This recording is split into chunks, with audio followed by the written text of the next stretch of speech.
Hey, Rick. Hey, Megan. Happy Monday. Thanks for It meeting is, with me a day of course. earlier. My Absolutely. Tuesday is looking like hell on wheels. So I thought, let's just meet today. Why stress out tomorrow? We'll just meet today. Yeah, exactly right. Less stress for sure. Exactly. More relaxed So today. It's Monday. this is true. Yeah.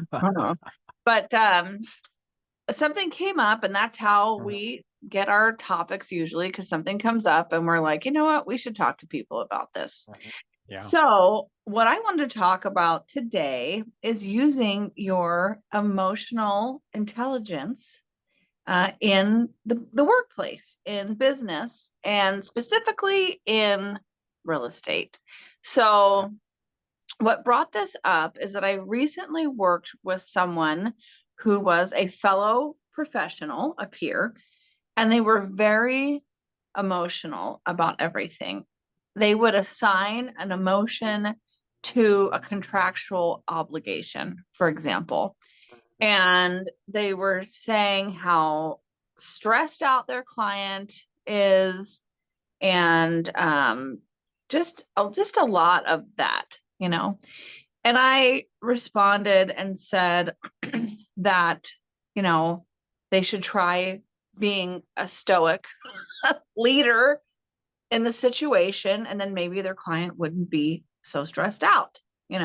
yeah, boy, I hear that for sure. So, like when you hire people, when you hire an attorney, for example, you don't want your attorney to call you and say, well, guess what? You're never going to believe what the other side did. I'm so mad at them right now. Rah, rah, rah, rah. Like get you all worked up. You want somebody to lead you, guide you. Like I told you on the phone earlier, you're like, hey, follow me. I've got a lantern, I've got some snacks and some water, and we're going to get to the end of this road together and everything is going to be fine. You know, Yeah, no, you're so right about that. And the thing we have to realize on our job, and the same thing for me, I deal with that on my side with, for example, you have an issue with underwriting. Somebody has a, they get something they don't want to see in underwriting, result they don't like to see. Well, I mean, how I manage that with the client or how I manage that with you has a lot different outcome. And the same with your job. So how we manage that process really has a direct reflection on how the client perceives it and how they're going to respond to it, and that mm-hmm, just escalates the emotions. And so for us, for you and I think we're really good at this, is that we take a step back, we analyze what's going on, the important thing is take the emotions out of it. mm-hmm, It's not about the emotions, it's about what is the answer to the problem rather than get emotional about it. Right? Does mm-hmm, that make sense? mm-hmm. Oh yeah. So yeah, and so oftentimes we see in our business lending and real estate, there's a lot of emotions involved. There's a lot of stuff going Mm-hmm, on, and it's easy to let that get out of hand a little bit.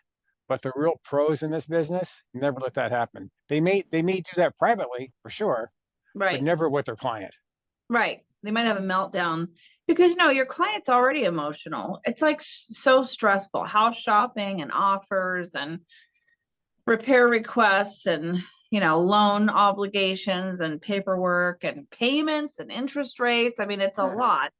And the client, of course, can react any way they would like to. It's as their process, but it certainly helps if you know carefully guide people along the way and not add to their stress and make them so Sure. upset. You know, But so yeah. I put it in the question. I wanted to Hmm. explain it to people. So it says emotional intelligence, EQ is the acronym, is the ability to understand, use, and manage your own emotions in a positive way to relieve stress, communicate effectively, emphasize with others, and overcome challenges and diffuse conflict. Hmm. That's it. That's all you have to do. So Yeah.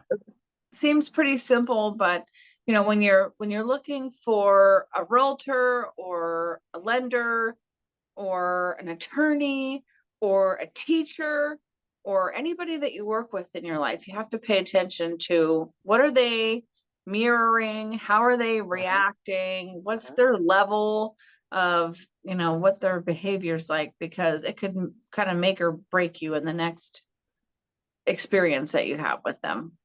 Yeah, there's no doubt about that because our customers feel our emotions. And I think I shared with you earlier today. I had a situation this past week where I had the realtor on the phone with our buyers, a three-way call, and the realtor wasn't handling a lot of things very well, and the buyer was upset by it. And before the call was over, the realtor was crying. It's Mm, like, oh, you can't do that. I mean, she's just didn't she didn't have the answers. She didn't know what to do, and she wasn't prepared, and she wasn't doing the right things, and she got behind the curve, and then it started to snowball, and then she just couldn't handle it anymore. And so yeah. that's not where you want to go. You just Yeah. don't want to go there. I know, like the real estate, landscape is definitely changing. And I mean, it's always changing. It's the only thing that's always happening is that there's always change.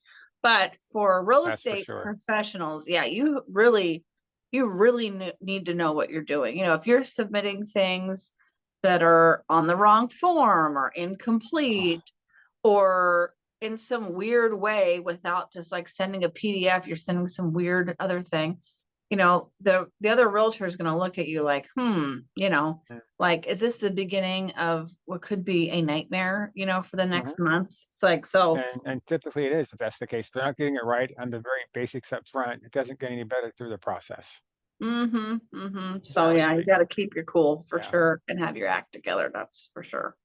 So that is our little talk about emotional intelligence and how it's Monday, but how did our Monday start off with finances and the financial markets? Well, we're getting some reversal on rates. I got to tell you. I mean, we can talk about maybe another time, but look at the technicals. The bond market, the 10-year Treasury is going up a little bit, and so we've kind of erased some of the gains we had this past couple of weeks. So Mhm. even though the Fed has dropped that discount rate, we're seeing a gradual uptick in the mortgage rates this past 2 weeks. Now, I'm not really concerned about that. That's just the typical ebb and flow of this market. So as we say a lot, we want to be very mindful that nothing ever moves in a straight line. We would love for it to go just straight down with no stop. But we hit that little point after the Fed announcement and then it stopped. And now the market's looking to the next announcement. And now we're starting to see some of that ticking up a little bit until they get some clear guidance on the next announcement. So I think overall we're going to be very good. And next year is going Mhm. to be very good. But the past 2 weeks have not been as good. Mhm. But that is not a long-term concern. That's just a short-term movement of the market for now. Mhm.